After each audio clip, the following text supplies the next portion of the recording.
Aquest dissabte s'ha presentat a l'Arxiu Comarcal de Cerdanya el número 13 de la revista IBIX, que recull les comunicacions del 13è Col·loqui Internacional d'Estudis Transpirinencs, celebrat a la capital cerdana al setembre del 2023 i dedicat íntegrament a les infraestructures i comunicacions al Pirineu.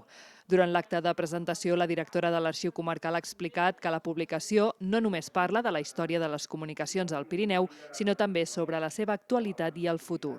Aquesta edició de l'any passat va anar dedicada a les infraestructures del Pirineu, és a dir, a les comunicacions, a les carreteres, als trens, els que hi ha i els que no hi ha, i també des d'una perspectiva històrica, però una perspectiva també actual. Vam parlar de la història, vam parlar de l'actualitat.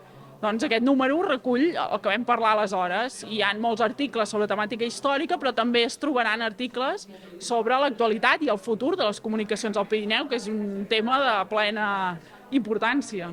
La presentació de la revista s'ha complementat amb una taula rodona que ha girat sobre aquest tema a càrrec de Sara Aliaga, arqueòloga i tècnica de cultura del Consell Comarcal de Cerdanya, l'antropòloga Júlia Albós i el geògraf Joan Molina, i ha estat moderada per Carles Barrull, tècnic de l'Institut Ramon Muntaner.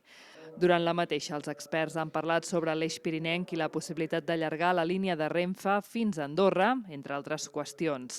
La revista, que ha estat editada pel Centre d'Estudis Comarcals del Ripollès i l'Institut Ramon Muntaner, ha comptat amb el patrocini de la Diputació de Girona, el Departament de Cultura de la Generalitat, l'IDAPA i la Casa de la Generalitat a Perpinyà.